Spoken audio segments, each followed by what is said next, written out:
한 번 더 기도하겠습니다. 사랑의 하나님, 오늘 주신 말씀 앞에 큰 은혜를 더하여 주시옵소서. 감사드리며 예수님의 이름으로 기도합니다. 아멘. 오늘 본문은 베드로 전서입니다. 베드로서는 아무래도 네로 황제 박해 시기에 기록했기 때문에 이 교회에 대한 극심한 핍박이 존재하던 시기에 성도들의 신앙의 위로와 또 동시에 더 담대히 주님을 붙들라는 강한 어조로 쓰여져 있습니다. 그래서 베드로 전후서를 읽어보면 아무래도 다른 서신서들에 비해서 그 어조와 믿음의 권면에 대한 표현이 강하다는 것을 우리가 알 수 있죠. 베드로는 어떤 환난과 박해에서도 믿음을 지키라고 이야기합니다.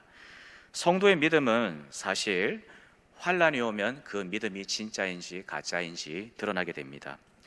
초대교회 성도들처럼 목숨이 걸린 환난까지 가지 않더라도 어떤 삶의 환경이 본인의 예측과 달리 달라지고 또 특정한 일이 일어나게 된다면 대부분 그 믿음의 진정성이 드러나기 마련이다는 것이죠.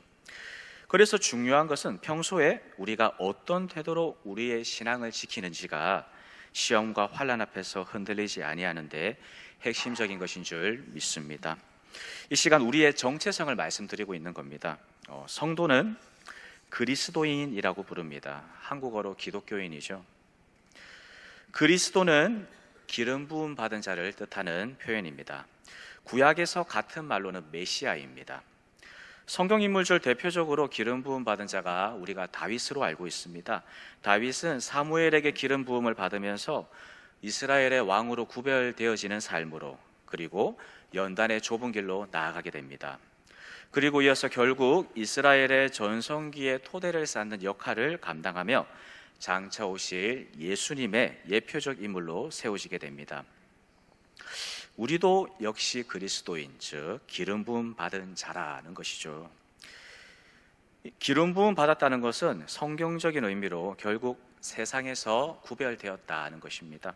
그런데 이렇게 거룩히 구별되게 우리를 부르신 목적이 있다는 것을 말씀이 나와 있는데, 우리 주님께서 구체적으로 이렇게 말씀을 하십니다. 요한복음 15장 16절인데요. 같이 읽겠습니다. 시작. 너희가 나를 택한 것이 아니요 내가 너희를 택하여 세웠나니 이는 너희로 가서 열매를 맺게 하고 또 너희 열매가 항상 있게 하여 내 이름으로 아버지께 무엇을 구하든지 다 받게 하려 함이라. 아멘. 우리의 존재가 예수님께서 말씀하시기에 택함 받은 자다는 겁니다. 하나님께서 택한 자가 주님의 자녀들이라는 것이죠. 그리고 자녀가 아버지께 구할 때 무엇이든지 다 공급받는 자, 이것이 바로 우리의 정체성이라는 것을 주님께서 직접 말씀하시는 대목입니다. 그리고 이어서 베드로 전서 2장 9절에서도 베드로는 우리 성도의 정체성에 대해서 보다 강한 어조로 언급하고 있습니다. 2장 9절 같이 읽겠습니다. 시작. 그러나 너희는 왕같은 제사장들이요 거룩한 나라여 그의 소유가 된 백성이니 이는 너희를 어두운 데서 불러내어 그의 기이한 빛에 들어가게 하신 이의 아름다운 덕을 선포하게 하려 하심이라. 아멘. 이것이 우리의 정체성인 줄 믿습니다. 구약 시절에 여호와께서 이 땅에 임하신 거룩한 지성소를 내면에 모신 자가 바로 우리들이라는 것입니다. 성도라는 것입니다. 그래서 사도 바울은 너희가 하나님의 성전인 것과 하나님의 영이 너희 안에 계신 것을 알지 못하느냐고 말씀하고 있습니다. 결국 성도의 정체성은 세상과 구별됨에 있다는 것이죠. 그렇다면 조금 더 구체적으로 무엇으로부터 구별되는 것일까요? 바로 세상으로부터 또 죄로부터 자신을 지키고 구별되라는 겁니다. 그래서 구별된 자는 세상에 속해 있으나 그 세상에서도 하나님의 진리를 초석으로 해서 자신을 세상으로부터 지켜나가는 자다는 겁니다.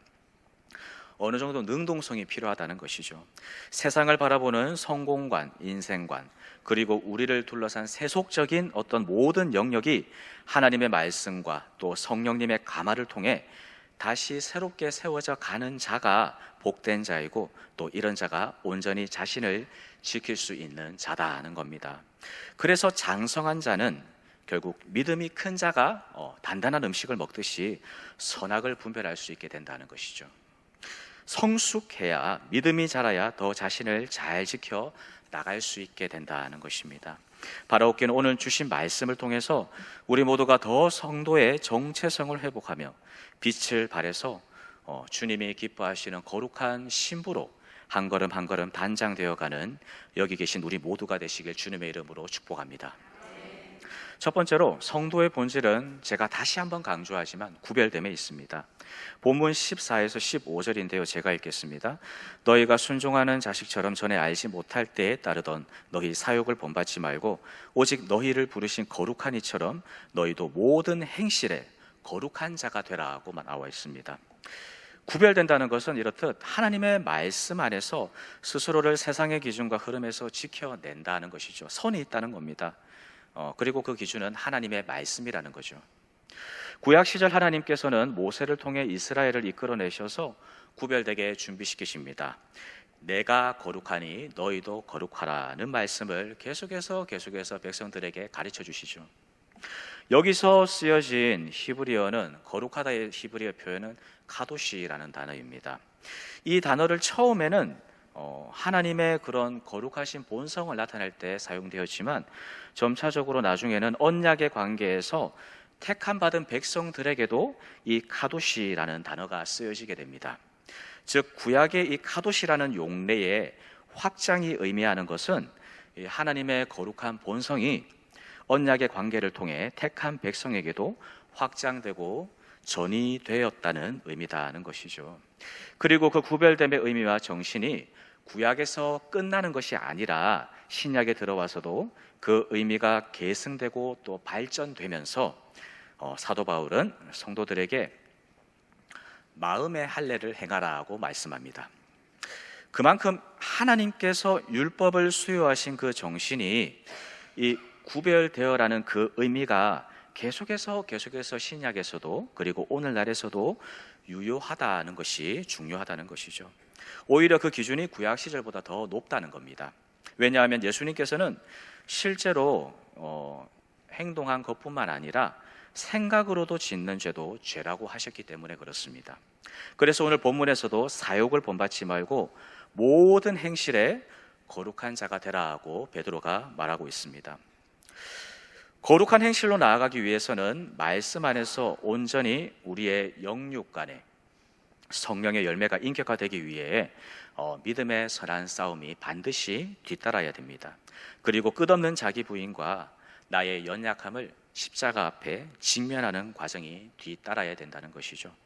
세상을 사랑하게 되면 세상의 영에 잠식당하게 됩니다. 하지만 하나님을 사랑하면 하나님의 영에 잠식당하는 줄 믿습니다. 요한일서 2장 15절 말씀인데요. 같이 읽습니다. 이 세상이나 세상에 있는 것들을 사랑하지 말라. 누구든지 세상을 사랑하면 아버지의 사랑이 그 안에 있지 아니하니. 아멘. 하나님보다 더 앞서고 높아진 것들이 다 우상이죠. 우상은 우리를 창조하신 창조주 하나님과 우리 사이의 관계를 회방합니다. 신앙의 본질은 관계성이죠. 아브라함은 하나님이 가라는 곳마다 도착해서 제단을 쌓습니다. 야곱도 마찬가지죠.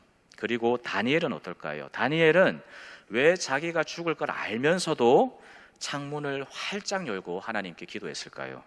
그만큼 이 하나님과의 관계성이 세상 그 어느 것과 비교할 수 없을 만큼 소중했기 때문입니다.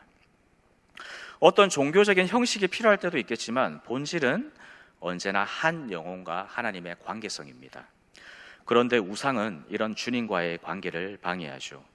우리의 생각을 지배하는 어떤 세속적인 이론과 또 사고관이라든지 또 나의 삶을 어떠하게 세우고 싶은 그런 경향성이 하나님의 우리 각자를 향한 부르심과 대척되는 부분이 존재하게 된다면 우리는 과감히 포기할 수 있어야 된다는 겁니다. 나라고 생각해왔던 그런 것들이 진리 앞에서는 궁극적으로 나 자신이 아니었다는 인식이 필요하다는 것이, 분리가 필요하다는 겁니다. 그래서 이런 성령의 감화 속에서 깨달음과 자기 포기가 계속해서 일어나야 될 줄 믿습니다. 데살로니가전서 4장 7절에서 8절인데요. 같이 읽습니다. 시작. 하나님이 우리를 부르심은 부정하게 하심이 아니요 거룩하게 하심이니 그러므로 저버리는 자는 사람을 저버림이 아니요 너희에게 그의 성령을 주신 하나님을 저버림이니라. 아멘. 우리는 신앙의 영역 안에서 더 주님의 친밀한 곳으로 나아가기 위해서는 주님 앞에서 어떤 신앙의 대가를 지불해야 될 때도 필요합니다. 우리가 다 아시는 찬송가 311장이죠. 내 너를 위하여. 여기에 1절 후렴 가사에 이런 가사가 있는데 널 위해 몸을 주건만 너는 무엇 주느냐. 이 가사처럼 우리는 주님 앞에서 더 나아가기 위해서 나를 둘러싸고 있는 것들, 이런 것들을 내려놓을 수 있는 어떤 신앙 안에서의 대가 지불이 필요하다는 것입니다. 왜냐하면 주님은 우리와 더 친밀해지길 원하시기 때문이죠. 더 가까워지길 원하시면서 그런 주님과의 관계 속에서 복을 주시기 원하시기 때문에 우리는 내려놓을 수 있으면 내려놓아야 된다는 것입니다. 바로 그는 우리 모두가 십자가 앞에 더 많이 죽고 더 많이 내려놓을 수 있도록 간구하면서 또 거기에 따른 거룩한 행실로 열매 맺는 우리 모두가 되시길 간절히 소망합니다. 두 번째로, 우리 스스로는 할 수가 없다는 겁니다. 그렇기 때문에 우리는 주님의 은혜를 날마다 간구해야 합니다. 하나님이 기뻐하시는 자리에 서기 위해서 우리는 날마다 보혈의 능력을 의지함으로써 주님께 매달려야 됩니다. 우리를 향한 강권하신 은혜만이 우리를 회복시키시는 줄 믿습니다. 본문에서 베드로는 이렇게 말합니다. 18절에서 19절인데요. 제가 읽겠습니다. 너희가 알거니와 너희 조상이 물려준 헛된 행실에서 대속함을 받은 것은 은이나 금같이 없어질 것으로 된 것이 아니요 오직 흠없고 점없는 어린 양 같은 그리스도의 보배로운 피로 된 것이니라. 아멘. 우리 스스로는 할 수가 없습니다. 육의 소욕을 줬던 과거의 삶에서 온전히 주님으로 돌이키는, 주님의 방향으로 돌이키는 마치 탕자처럼 삶의 그 마지막 기로에서 깨달음을 주시는 분은 오직 우리가 믿는 하나님이신 줄 믿습니다. 예수님이 십자가에서 흘리신 그 귀한 보혈이 이 나라는 존재에 계속해서 지금도 흐르고 있다는 것이죠. 그래서 주님 보시기에 나라는 존재는 결코 무가치한 존재가 아니라는 겁니다. 이렇게 귀한 존재가 우리인데 우리 자신을 함부로 세상의 영역에, 죄의 영역에 아무렇게 내버려 둔다면 주님의 마음이 얼마나 아프시겠습니까? 하나님의 아들 예수 그리스도께서 자신의 피값으로 사신 귀한 존재가 우리들인 줄 믿습니다.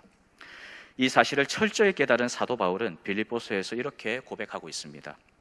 3장인데요. 같이 읽겠습니다. 시작. 또한 모든 것을 해로 여기면 내 주 그리스도 예수를 아는 지식이 가장 고상하기 때문이라.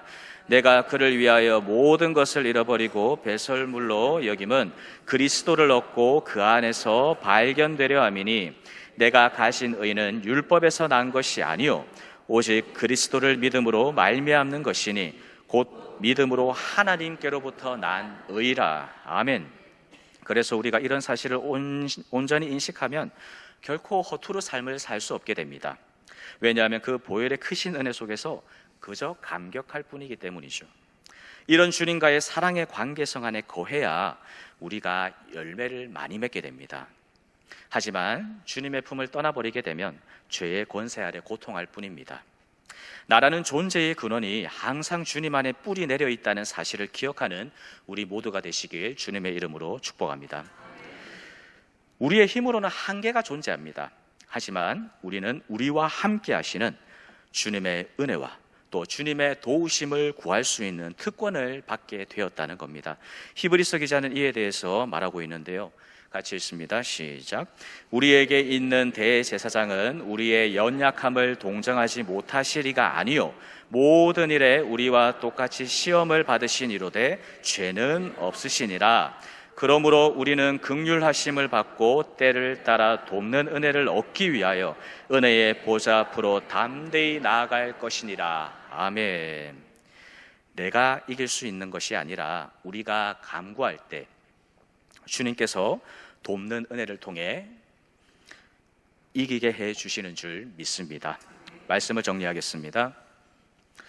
과거 구약 시절이나 초대교회 시절이나 또 예수님의 재림을 기다리는 지금 이 순간이나 성도의 본질적인 핵심은 언제나 동일하게 세상과의 구별됨에 있습니다. 그리고 그 구별됨의 기준은 말씀에 근거한 진리와 또 십자가 대속의 택한 자를 향한 믿음으로 이루어지게 됩니다. 세상은 혼란스럽습니다. 과거에는 진리처럼 받아들여지던 일반적인 과학적인 사실들도 새로운 이론이 발견되고 하면 이랬다가 저랬다가 하는 것이 우리가 살아가는 세상입니다. 하지만 하나님의 말씀은 완전한 줄 믿습니다. 진리 그 자체로서 죄와 세상을 이기며 구별될 수 있는 힘을 가지게 됩니다.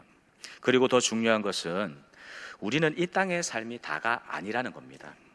이곳에서 앞으로 있을 영혼을 위해 준비하는 자들이 우리다 하는 것이죠. 그때의 삶을 준비하기 위해서 우리가 진리의 방향성에 맞추기 위해 주님과의 관계에서 방해되는 것들을 포기하는 자기 포기의 과정이 반드시 뒤따라야 합니다. 아까 전에 주님께서 찬송가 그 가사죠. 이렇게 말씀하시죠. 너를 위해 내 몸을 주건만 너는 무엇을 주느냐. 이 주님의 말씀에 귀 기울여서 그 십자가 구원의 감격 속에 구원의 행실로 무장되어 구별됨을 끝까지 지켜나가시는 여기 계신 우리 모두가 되길 주님의 이름으로 간절히 소망합니다. 기도하겠습니다. 하나님 아버지, 오늘 주신 말씀을 통해 계속해서 신앙의 깨달음과 성숙이 일어나길 소망합니다. 순종을 통해 우리의 믿음이 확정되게 하옵시고 날마다 주님을 기쁘시게 해드리는 우리의 삶이 되게 하옵소서. 감사드리며 예수님의 이름으로 기도합니다. 아멘.